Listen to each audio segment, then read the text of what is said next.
I thought life made sense, until I discovered these paradoxes that shattered my reality.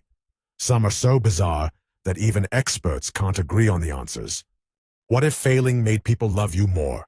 Or if reality didn't exist until you looked at it? And what if logic itself created an impossible trap? Today, we're tackling 4 mind-bending paradoxes with 2 sharp minds ready to debate them. I'm Alex, and my job is simple. Ask the tough, weird, and painfully obvious questions. And I'm Dr. Lewis. I've studied paradoxes for years, and I promise, once you see the logic, you'll start questioning everything you thought was true. Buckle up. This might just change how you see reality. Let's dive in. Ever had a restaurant mess up your order, then give you a free dessert, and somehow you left happier than if they got it right the first time? That's the service recovery paradox. A bizarre phenomenon where mistakes, when fixed properly, actually make people more loyal. But here's the real question. Should businesses mess up on purpose just to win us over? Let's ask our 2 experts. So let me get this straight. If a company screws up my order, then apologizes, gives me a freebie, and fixes it perfectly, I actually like them more than if they had just done their job correctly. That makes no sense. It's like I should thank them for messing up. That's like a firefighter setting my house on fire just so they can heroically put it out. Are we really that easy to manipulate? Or is this some psychological trick that makes my brain love corporate apologies? Funny enough, it is a psychological trick, and it works more often than you'd think. When companies recover well from a mistake, it makes us feel like they care about us. Studies show that when an issue is resolved beyond expectations, people end up feeling even more satisfied than if there had been no issue in the first place. It triggers an emotional bond, kind of like when someone makes a big mistake in a relationship but then pulls off an over-the-top apology. The effort feels more meaningful than just getting things right from the start. Wait, so you're telling me businesses know about this and some of them actually use it on purpose? Like, oops, sorry we lost your luggage. Here's a free upgrade to first class. I mean, that's genius, evil, but genius. If making mistakes and fixing them makes customers more loyal, does that mean perfect service is actually bad for business? Should airlines, restaurants, and hotels intentionally mess up sometimes just so they can win us over with a great recovery? Because that sounds like some next-level corporate mind control. You're not wrong. Some companies do take advantage of this. But here's the catch. It only works if the recovery is exceptional. If they fail to fix the problem well, they lose the customer forever. It's like playing with fire. You might look like a hero for putting it out, or you might burn the whole house down. The key is that people don't like mistakes. They like great recoveries. So if a company messes up too often or their fix doesn't feel sincere, the whole thing backfires spectacularly. Okay, hold on. If this works in business, does it work in relationships too? Think about it. Some couples break up and get back together multiple times, and every time they reunite, it feels even more passionate than before. Does that mean couples who fight and reconcile have stronger relationships than couples who just never fight? Should people actually start arguments just to make up dramatically later? I mean, by this logic, wouldn't a relationship full of problems and recoveries be the strongest one? Not quite. The reason the paradox works in business is because companies are expected to be perfect, so when they recover well, it feels like they went the extra mile. But in relationships, people see patterns. If someone is constantly starting fights just to make up later, it stops feeling special. It feels manipulative. A strong relationship isn't built on conflict and recovery. It's built on trust and consistency. The paradox only works when mistakes feel rare and the recovery feels genuine. Otherwise, you're just playing emotional roulette. So, does failure actually make things better? Or are we all just suckers for a well-timed apology? But if you think this paradox is weird, wait until you hear about our next one. What if reality itself doesn't exist until you look at it? Welcome to Schrodinger's cat. Imagine ordering a package online. You check the tracking and it says, out for delivery. But until you see it at your door, it's both delivered and lost at the same time, at least in your mind. That's essentially the paradox of Schrodinger's cat, one of the most famous and strangest ideas in quantum physics. It suggests that reality itself might not be set in stone until we observe it. But does that mean the universe was just waiting for us to show up? Let's dive in. Okay, let me see if I get this straight. There's a cat, right? and we put it in a box with some weird radioactive poison contraption. But until we open the box, the cat is both alive and dead at the same time. That makes no sense. Either the cat is alive or it's not. Are physicists just trolling us at this point? Or is this some kind of elaborate way to avoid answering yes or no questions? Because I gotta say, if my cat was in that box, I'd be opening it immediately, paradox or not. I get why it sounds ridiculous, but it's actually a perfect way to illustrate how strange quantum mechanics really is. In the microscopic world, particles don't behave the way we expect them to. They exist in multiple states at once, a phenomenon called superposition, until they are observed. Schrödinger used the cat as a metaphor to show how absurd it would be if that same rule applied to the macroscopic world we live in. The cat isn't literally in two states. It's a way of showing how quantum physics challenges our very idea of reality. So you're telling me that at the quantum level, things can be in two places at once, or be two things at the same time. But somehow, the moment we look at them, they just decide? Like a kid caught doing something wrong, freezing as soon as you enter the room. That's completely insane. Does this mean my last math test was both passed and failed until I checked my grade? Because if so, I would have preferred to never look at it and live in the quantum probability of being a genius. Funny enough, you're actually not far off. Before you saw your grade, it technically existed as a probability cloud of multiple outcomes. Once you checked, you collapsed that cloud into a single reality, your final score. In quantum terms, measurement determines reality. The same thing happens with particles. They exist in a mix of possibilities until observed. But here's where it gets weirder. Some experiments suggest that a particle's past behavior can be affected by a future observation, meaning reality might be retroactively decided. Hold on, did you just say that the future can change the past? Because if that's true, then I need to go back and observe myself studying way harder for that math test. Maybe that'll fix my grade. But seriously, if things don't really exist until we see them, does that mean the entire universe was just sitting around, completely undefined, waiting for humans to show up and observe it? Like some kind of video game that only loads the level when the player enters? That's actually a huge debate in physics. Some theories suggest that reality is fundamentally tied to observation, meaning, in a weird way, the universe did need someone to observe it for it to take shape.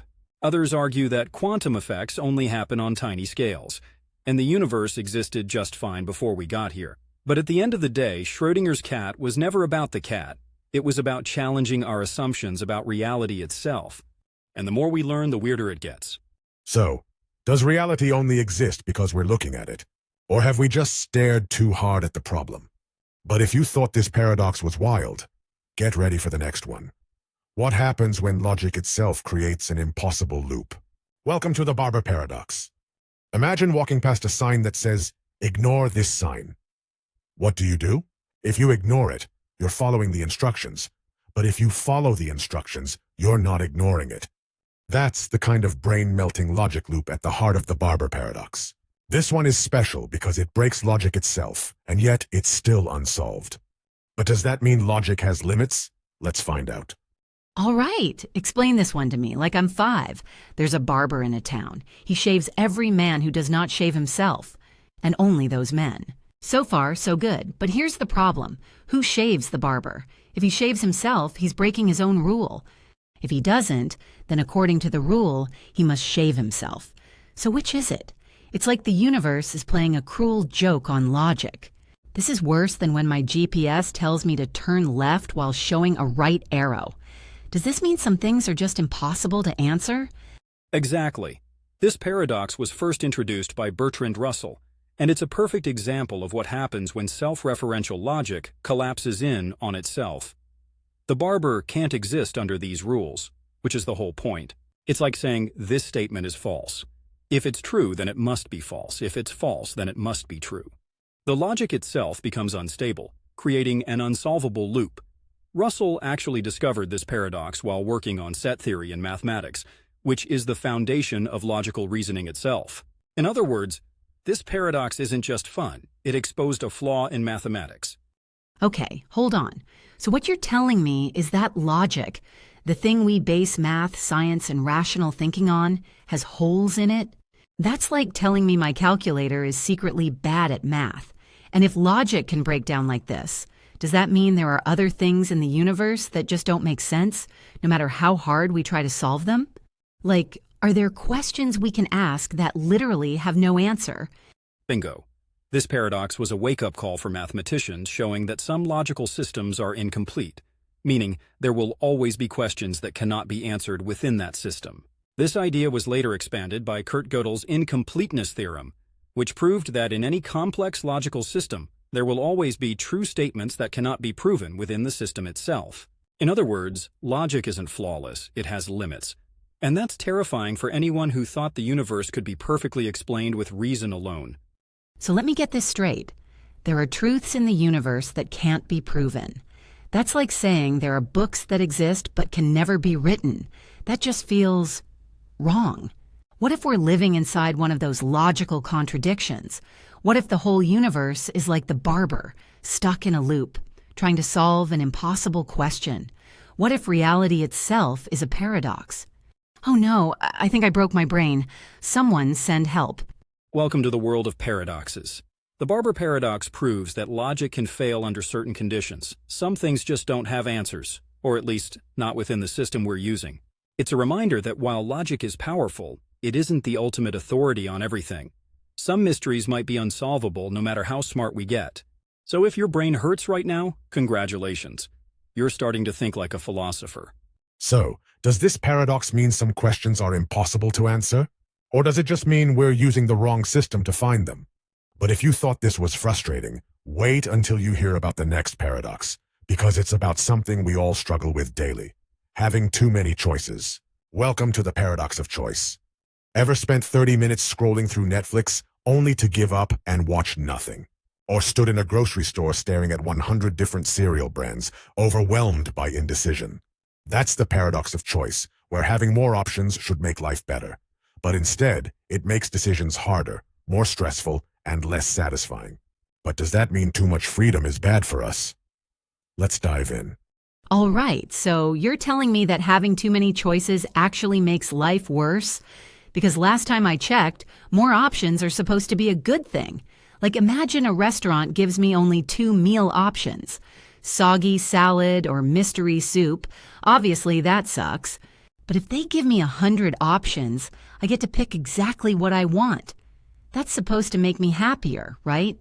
So why does my brain break every time I try to pick a movie or order food or even decide what to wear? And more importantly, why do I always regret my choice afterward? I know it sounds backwards, but it's psychologically proven. The more choices we have, the harder it becomes to feel satisfied with our decision.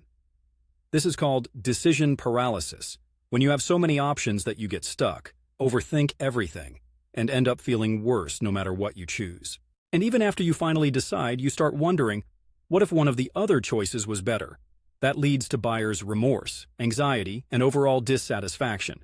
Having options is good, but having too many actually makes us less happy. So let me get this straight. Freedom of choice is making us miserable? That sounds like something an evil dictator would say right before banning decision-making forever. But I can't argue with it. I mean, every time I open Netflix, I scroll through options for half an hour, then either watch the same thing I've seen before or just give up completely. And don't even get me started on shopping. How am I supposed to pick a phone when there are 50 nearly identical models? If choices make life better, why do they make me want to scream? That's exactly the problem. Our brains weren't built for this. Thousands of years ago, humans didn't have to pick between 200 types of cereal or endless entertainment. We had simple, binary choices: hunt or rest, fight or flee, eat or starve. Our brains evolved for quick survival-based decisions, not endless overanalyzing. But modern life has overloaded us with options, and our brains haven't caught up. We get trapped in what psychologists call the paradox of choice, where more options actually make us feel less free, more anxious, and never fully satisfied. So if I understand this correctly, too much freedom is actually bad for my mental health. That's terrifying. It means we've built a society that's constantly stressing us out by giving us too many things to choose from. No wonder people feel more anxious than ever. But here's the real question. If fewer choices make us happier, does that mean things like simplified menus, limited shopping options, or even fewer political choices would actually be better for society? Are we too democratic for our own good? Studies show that limiting choices can increase satisfaction, but only to a point. If we completely remove choices, we lose freedom, and people hate feeling controlled. But if we have too many, we get paralyzed and miserable. The happiest middle ground? Limited but meaningful choices. That's why some businesses intentionally reduce options, to make decisions easier and increase happiness. The problem isn't freedom itself, it's excess freedom without guidance. So does having more freedom actually make us less happy? Or are we just overthinking everything? Either way, let us know in the comments. And if paradoxes like this blow your mind, click on the next video, because trust me, there's plenty more reality-breaking ideas waiting for you.